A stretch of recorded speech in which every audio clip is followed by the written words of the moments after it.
Hello everyone, I just got out of watching Dune Part 2. This was the fan experience premiere and I have lots of thoughts about it, so let's dive right into it.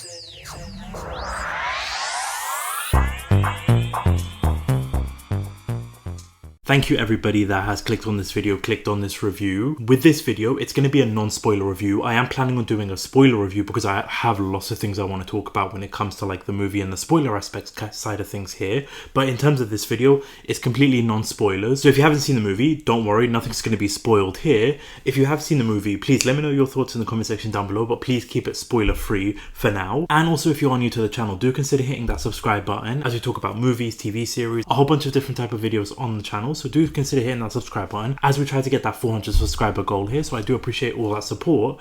But before we actually dive into the movie here, I want to just shout out my Cineplex, because I'm living in Canada right now.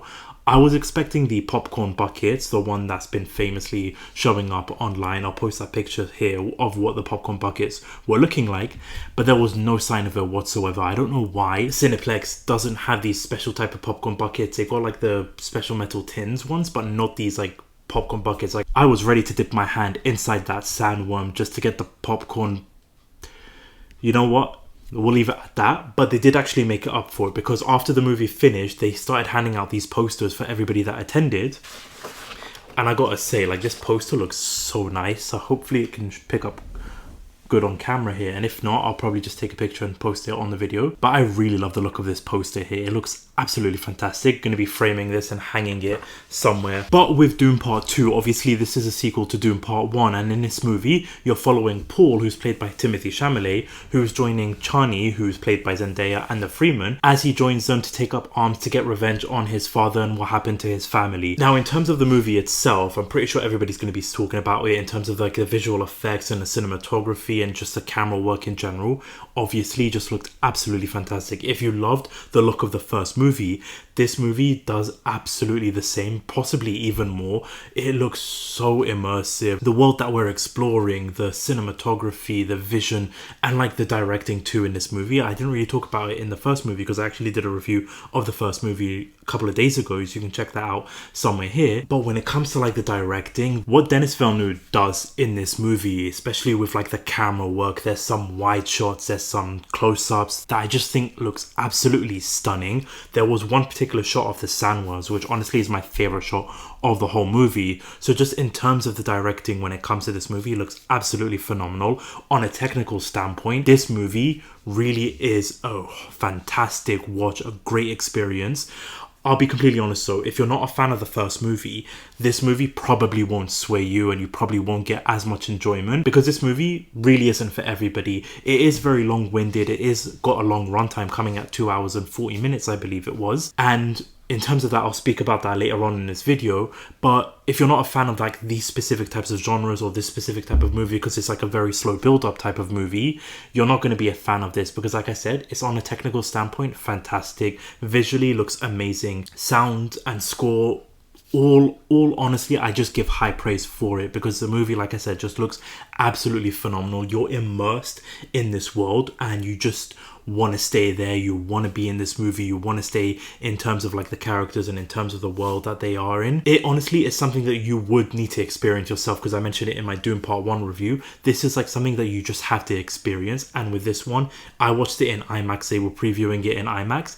It's something else. Like, I cannot describe to you the kind of experience that you get watching it in IMAX. So if you're asking me, do you recommend going out to see it in IMAX? Highly recommend, yes. But in terms of the movie itself, the movie opens up with Zendaya and Timothée Chalamet, and there's some great sequences, especially in that opening sequences, that you get a lot of like tension building and some great fight sequences in there. So the opening sequence, with the way it starts off, the way the movie kicks off, is so unique but so gripping and gets you started from the edge of your seat. Like, I loved the opening sequence and what they built up with it, to then working with the characters. So in terms of the characters, the core focus, you do get a lot of focus in terms of Timothée Chalamet's character and the journey he goes through, which I found so fascinating. From what he established in the first movie to then what he goes with in this movie is such a great turnaround, and it's just something that if you're invested in it, especially in terms of his character, you will enjoy the journey that you go with and the turn. His performances was so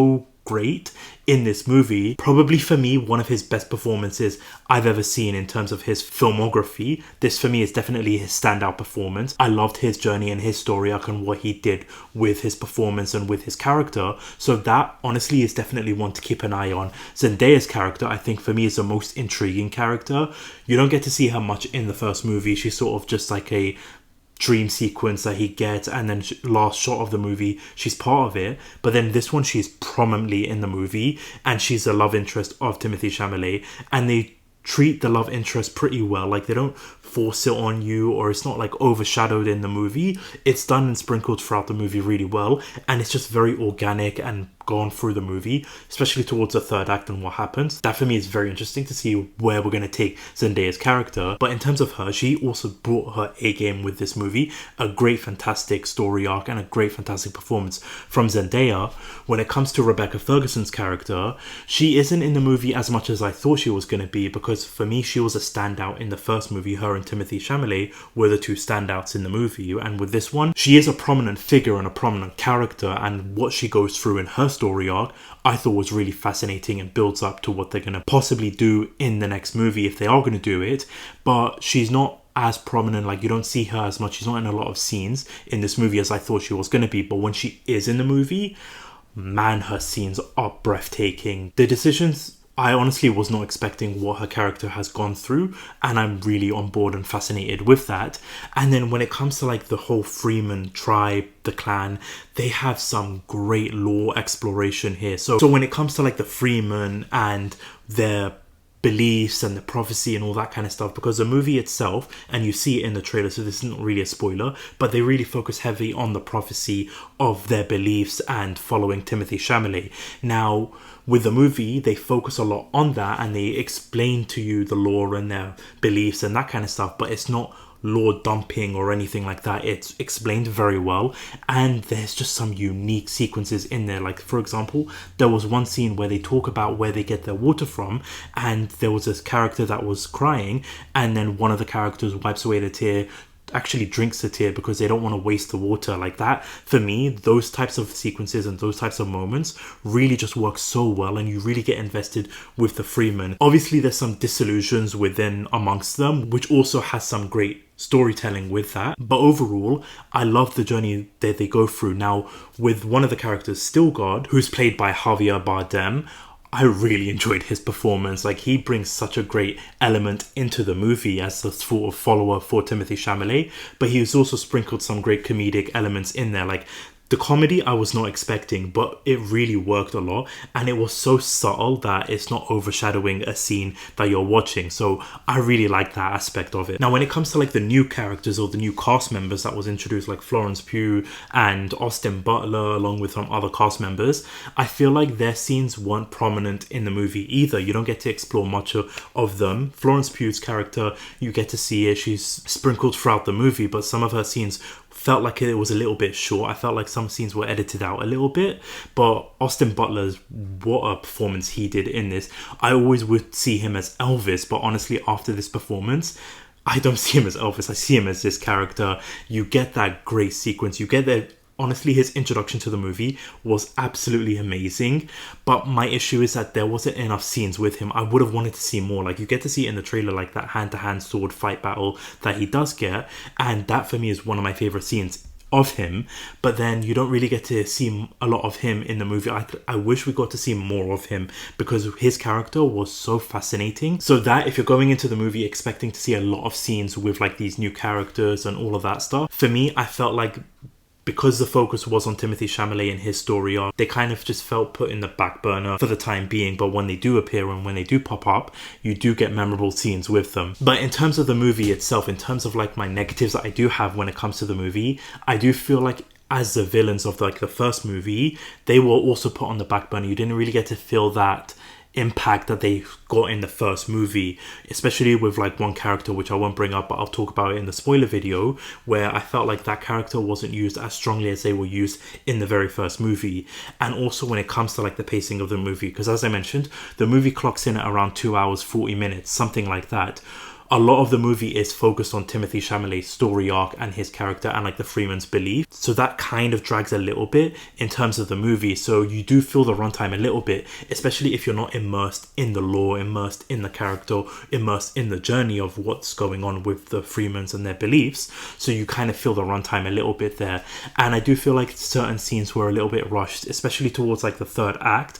I felt like the way everything was kind of resolved, or the way everything was left, felt like it could have been explored a lot more. And it'll make sense if I talk about it in the spoiler video, but I just felt like that could have just been explored slightly more. Like, yes, the pacing and the movie, you feel it a little bit, but I also feel like the movie could have been extended a little bit more, or they could have cut out a couple of scenes in terms of like the second act and what they're doing when it comes to like building up the Freeman's beliefs and all of that journey that they're going with. They could have either cut that short or made the movie a little bit longer just to focus in on the third act. However, overall in terms of the movie, I thoroughly enjoyed it. I had a fantastic time with this movie, especially watching it on the big screen and watching it in IMAX. This was something else, and I really enjoyed the experience. Like I said, the world building, the immersion that you get with this movie is something else, and I highly recommend checking it out. If you get the chance to watch it in IMAX, honestly go for it, because it is an amazing movie. However, if you're not fans of like these long movies or these long storytelling type of movies, you will feel the runtime and you might be a little bit frustrated with like the journey that you go through.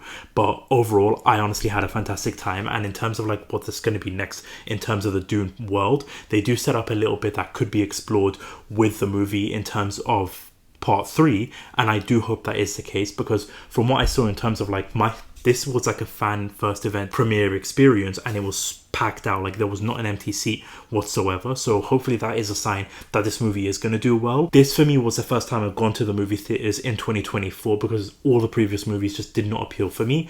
And so far, this is probably the best movie I've seen in 2024 so far. And it just blows every other movie out of the water. And I'm mentioning this, I'm emphasizing so far. So again, let me know your thoughts in the comment section down below if you have seen the movie, and also would you be checking it out based on this review? Please let me know in the comment section down below. But that about wraps it up for this video. Again, there is going to be a spoiler review coming out in the next couple of days, so definitely keep an eye out on the channel for that. But thank you all so much for listening. Thank you so much for watching. This is YK Reviews. Peace.